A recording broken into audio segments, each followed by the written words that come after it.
അസ്സലാമു അലൈക്കും വറഹ്മത്തുള്ളാ. പ്രിയപ്പെട്ട കുട്ടികളെ, ഇന്ന് നാം എടുക്കാൻ പോകുന്നത് 4ാം ക്ലാസ്സിലെ ദുറൂസുൽ ഇസ്ലാമാണ്. ഇതിൽ രണ്ടാമത്തെ ചാപ്റ്റർ നിഅമർ റജുൽ എന്ന പാഠമാണ് നമുക്ക് എടുക്കാനുള്ളത്. ഇൻഷാ അല്ലാ നമുക്ക് പാഠത്തിലേക്ക് കടക്കാം.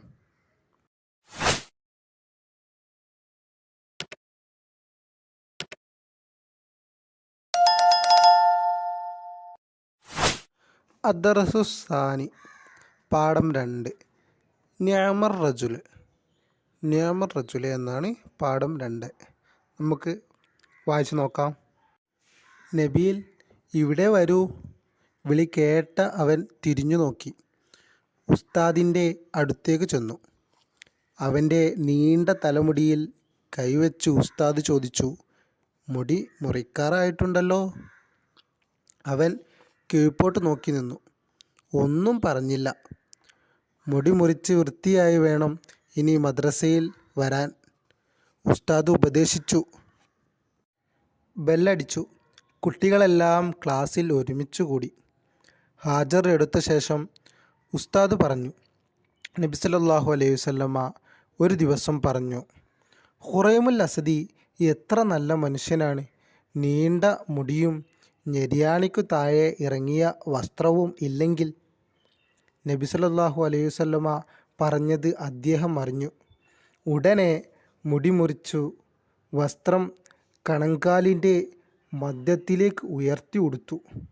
അല്ലാഹു തആല മനുഷ്യനെ ഏറ്റവും നല്ല രൂപത്തിലാണ് സൃഷ്ടിച്ചത്. നാം അത് വികൃതമാക്കരുത്. മനസ്സും ശരീരവും ശുചിയായി കാത്തു സൂക്ഷിക്കണം. ശരീരം, വസ്ത്രം, വീട്, വിദ്യാലയം, പരിസരം തുടങ്ങിയവ ശുചീകരിക്കണം. ശുദ്ധി ഈമാനിൻ്റെ പാതിയാണ്. തെറ്റായ അനുകരണം നമ്മെ ദുഷിപ്പിക്കുന്നു. അല്ലാഹു തആലയും റസൂലും കൽപ്പിച്ചത് പോലെയായിരിക്കണം നമ്മുടെ വേഷവിധാനങ്ങൾ. നബി സല്ലല്ലാഹു അലൈഹി വസല്ലമ പറഞ്ഞു, ഇന്നല്ലാഹ ജമീലും യുഹിബ്ബുൽ ജമാല. അല്ലാഹു ഭംഗിയുള്ളവനാണ്, അവൻ ഭംഗിയെ ഇഷ്ടപ്പെടുന്നു. ഈ വർഷത്തെ പുതിയ പുസ്തകത്തിൽ ഇന്നല്ലാഹ ജമീലും യുഹിബ്ബുൽ ജമാല എന്ന് കാണില്ല. അതിൻ്റെ അർത്ഥം മാത്രമാണ് കൊടുത്തിട്ടുള്ളത്. കുട്ടികൾ പ്രത്യേകം ശ്രദ്ധിക്കുക. താഴെ പറയുന്ന ശുചിത്വ ശീലങ്ങൾ പാലിച്ച് നമുക്ക് അള്ളാഹുവിൻ്റെ തൃപ്തി നേടാം. വൃത്തിയും ശുദ്ധിയുമുള്ള മാന്യമായ വസ്ത്രം ധരിക്കുക. ആൺകുട്ടികൾ തലമുടി ചെറുതായി മുറിച്ചെത്തുക. മുടിയിൽ ഒന്നിടവിട്ട ദിനങ്ങളിൽ എണ്ണ പുരട്ടുക. മുടി ചീകി വെക്കുക. കൈകാലുകളിലെ നഖങ്ങൾ കൃത്യമായി വെട്ടുക. ശരീരത്തിലെ അഴുക്ക് കഴുകിക്കളയുക. ശൗച്യം ചെയ്യുക. നിത്യവും ഇടയ്ക്കിടെ പല്ല് തേക്കുക. ദിവസവും കുളിക്കുക. സുഗന്ധം ഉപയോഗിക്കുക. ഇനി ബ്രാക്കറ്റിലുള്ളത് നമുക്ക് വായിക്കാം. ഇന്നല്ലാഹ നദീഫും യുഹിബ്ബുൻ നദാഫ. അള്ളാഹു വൃത്തിയുള്ളവനാണ്, വൃത്തിയെ അവൻ ഇഷ്ടപ്പെടുന്നു. എന്താണ്? ഇന്നല്ലാഹ നദീഫും യുഹിബ്ബുൻ നദാഫ. അള്ളാഹു വൃത്തിയുള്ളവനാണ്, വൃത്തിയെ അവൻ ഇഷ്ടപ്പെടുന്നു. നമുക്ക് തദ്രിബാത്ത് നോക്കാം. നഖ്റഉ വനഫ്ഹമു വായിച്ച് മനസ്സിലാക്കാണ്. ഷഹ്റു മുടി, സൗബുൻ വസ്ത്രം, ഇൻസാനു മനുഷ്യൻ, തഖ്ലീദുൻ അനുകരണം, തൊയ്യിബുൻ നല്ലവൻ നല്ലത്, നദീഫുൻ വൃത്തിയുള്ളവൻ വൃത്തിയുള്ളത്, നദാഫത്തുൻ വൃത്തി, ജമീലുൻ ഭംഗിയുള്ളവൻ, അത്തൊഹൂറു ഷത്രുൽ ഈമാൻ ശുദ്ധി എന്താണ്? ഈമാനിൻ്റെ പകുതിയാണ്. എന്ത്? ശുദ്ധി ഈമാനിൻ്റെ പകുതിയാണ്. അടുത്തത് ജമാലുൻ ഭംഗി, കഅബുൻ ഞെരിയാണി, ദുഹുനുൻ എണ്ണ, ളുഫ്റുൻ നഖം, വസഖുൻ അഴുക്ക്, ഉസ്ലുൻ കുളി, അത്തറുൻ സുഗന്ധം. അടുത്തത് നുഇദ്ദു അസ്ഇലതം മഅൽ അജ്വിബതി. ഈ പാഠഭാഗം മനസ്സിലാക്കിയതിന് ശേഷം അതിൽ നിന്ന് ക്വസ്റ്റ്യനും ആൻസറും ഉണ്ടാക്കിയിട്ട് എഴുതാനാണ്. ഈ പാഠത്തിൽ നിന്ന് 10 ചോദ്യങ്ങൾ കണ്ടെത്തി അവയുടെ ഉത്തരം എഴുതുക. ഇവിടെ അറബി മലയാളത്തിൽ എഴുതിയിട്ടുണ്ട്. അപ്പോൾ ഒന്നാമത്തെ ക്വസ്റ്റ്യൻ അവിടെ എഴുതി കൊടുത്തിട്ടുണ്ട്. നബീലിനോട് ഉസ്താദ് എന്താണ് പറഞ്ഞത്? മുടി മുറിച്ച് വൃത്തിയായി മദ്രസയിൽ വരാൻ. ഉത്തരം എഴുതിയിട്ടുണ്ട്. രണ്ടാമത്തെ ക്വസ്റ്റ്യൻ, ആൺകുട്ടികൾ തലമുടി എങ്ങനെയാണ് മുറിക്കേണ്ടത്? ചെറുതായി മുറിക്കണം. അടുത്തത് നോക്കാം. അള്ളാഹു ഭംഗിയെ ഇഷ്ടപ്പെടുന്നവനാണോ? ഉത്തരം എഴുതിയിട്ടുണ്ട് അതെ. അടുത്ത ചോദ്യം എഴുതിയിട്ടുണ്ട് അള്ളാഹു വൃത്തിയെ ഇഷ്ടപ്പെടുന്നവനാണോ? ഉത്തരം എഴുതിയിട്ടുണ്ട് അതെ.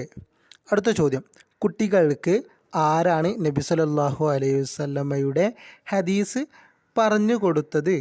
ഉത്തരം എഴുതിയിട്ടുണ്ട് ഉസ്താദ്. അതിൽ ആരുടെ ചരിത്രം ആണ് പറയുന്നത്? ഉത്തരം എഴുതിയിട്ടുണ്ട് ഖുറൈമുൽ അസദി. എന്താണ്? ഖുറൈമുൽ അസദി. രണ്ടാമത്തെ ചോദ്യം നോക്കാം. രണ്ടാമത്തേതല്ല, ഏഴാമത്തേത്. അള്ളാഹുവും റസൂലും കൽപ്പിച്ചതുപോലെയാണ് എന്ത്? നമ്മുടെ വേഷവിധാനങ്ങൾ ചെയ്യേണ്ടത്. അടുത്ത ചോദ്യം, മുടി ചീകി വയ്ക്കൽ വൃത്തിയുടെ ഭാഗമാണോ? അതെ. ഉത്തരം എഴുതിയിട്ടുണ്ട് അതെ. അടുത്തത്, പല്ലു തേക്കൽ വൃത്തിയുടെ ശീലമാണോ? ഉത്തരം എഴുതിയിട്ടുണ്ട് അതെ. അവസാന ചോദ്യം, എന്തെല്ലാമാണ് നാം ശുചിയായി സൂക്ഷിക്കേണ്ടത്? മനസ്സും ശരീരവും. അതിലെല്ലാം പെട്ട്.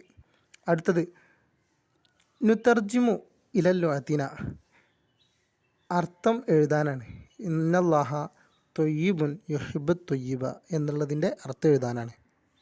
അതിൻ്റെ അർത്ഥം അള്ളാഹു നല്ലവനാണ്, നല്ലതിനെ അവൻ ഇഷ്ടപ്പെടുന്നു. എന്താണ്? അള്ളാഹു നല്ലവനാണ്, നല്ലതിനെ അവൻ ഇഷ്ടപ്പെടുന്നു എന്ന് വൃത്തിയിൽ എഴുതി കൊടുക്കുക കേട്ടോ. ഇന്നല്ലാഹ നദീഫും യുഹിബ്ബുൻ നലാഫ. അതിൻ്റെ ഉത്തരം ഞാൻ പാഠഭാഗത്ത് നിങ്ങൾക്ക് കാണിച്ചു തരാം. ഈ ബ്രാക്കറ്റിൽ കൊടുത്തതാണ്. അള്ളാഹു വൃത്തിയുള്ളവനാണ്, വൃത്തിയെ അവൻ ഇഷ്ടപ്പെടുന്നു എന്നതാണ് ആ ചോദ്യത്തിൻ്റെ ഉത്തരം. ഇൻഷാ അല്ലാഹ് അടുത്ത ചോദ്യം നോക്കാം. ഇന്നല്ലാഹ ജമീലുൻ യുഹിബ്ബുൽ ജമാല. അതിൻ്റെ ഉത്തരം പാഠഭാഗത്ത് ഞാൻ നിങ്ങൾക്ക് കാണിച്ചു തരാം. അതിൻ്റെ ഉത്തരം ഇവിടുന്ന് തൊട്ടാണ് അടയാളിട്ടത്. അള്ളാഹു ഭംഗിയുള്ളവനാണ്, അവൻ ഭംഗിയെ ഇഷ്ടപ്പെടുന്നു. ഇത് നോക്കിയിട്ട് വൃത്തിയിൽ എഴുതുക ഇൻഷാ അല്ലാഹ്. അടുത്തത് അറബി ആക്കാനാണ്. അള്ളാഹു ഭംഗിയുള്ളവനാണ്, അവൻ ഭംഗിയെ ഇഷ്ടപ്പെടുന്നു. അതിൻ്റെ അറബി ഞാൻ കാണിച്ചു തരാം. അതിൻ്റെ അറബി ഇത് എഴുതി കൊടുത്താൽ മതി കേട്ടോ. ഇന്നല്ലാഹ ജമീലും യുഹിബ്ബുൽ ജമാല. എന്താണ്? ഇന്നല്ലാഹ ജമീലും യുഹിബ്ബുൽ ജമാല എന്ന് ഇത് എഴുതി കൊടുത്താൽ മതി ഇൻഷാ അല്ലാഹ്. അടുത്തത് അറബി ആക്കാനുള്ളതാണ്. നഖം ലുഫറുൻ, സുഗന്ധം അത്തറുൻ, ശുദ്ധി തഹൂറുൻ, എണ്ണ ദുഹുനുൻ, മുടി ഷാറുൻ. അടുത്ത ചോദ്യം നോക്കാം. അടുത്തത് തഹ്സീസ് എഴുതാനാണ്. നാം ജീവിതത്തിൽ അനുഷ്ഠിക്കേണ്ട 15 നല്ല ശീലങ്ങൾ എഴുതുക, ക്ലാസ്സിൽ വായിക്കുക എന്നുള്ളതാണ്. ക്ലാസ്സിൽ ചെയ്യേണ്ട പരിപാടിയാണ്. അതെന്തൊക്കെയാണെന്ന് ഞാനിവിടെ എഴുതി കാണിച്ചു തരാം. ഒന്നാമത്തെ എഴുതിയിരുന്നത് സുഗന്ധം ഉപയോഗിക്കുക എന്നാണ്. നമ്മളുടെ ജീവിതത്തിൽ ചെയ്യേണ്ട നല്ല കാര്യങ്ങളിൽ ഒന്ന് നമ്മൾ സുഗന്ധം ഉപയോഗിക്കുക. 2 ഞാൻ കാണിച്ചു തരാം. അടുത്തത് ദിവസവും കുളിക്കുക, ശൗച്യം ചെയ്യുക, നിത്യവും ഇടയ്ക്കിടെ പല്ല് തേക്കുക, മുടി ചീകി വെക്കുക. അടുത്തത് ശരീരത്തിലെ അഴുക്ക് കഴുകിക്കളയുക, പുഞ്ചിരിക്കുക, ആരെയും വിഷമിപ്പിക്കാതിരിക്കുക. ഇനിയും ഒരുപാടുണ്ട്, ഞാനിവിടെ കൊള്ളാത്തത് കൊണ്ടാണ് 15 ആയിട്ടില്ല. അതിന് നിങ്ങൾക്കറിയാവുന്നത് എഴുതാവുന്നതാണ്. ഇതോടെ നമ്മുടെ നിയാമർ റജുലി എന്ന പാഠം അവസാനിച്ചിരിക്കുന്നു. അടുത്ത പാഠവുമായി ഇൻഷാ അല്ലാഹ് വീണ്ടും വരുന്നതാണ്. അസ്സലാമു അലൈക്കും വറഹ്മത്തുള്ളാഹി.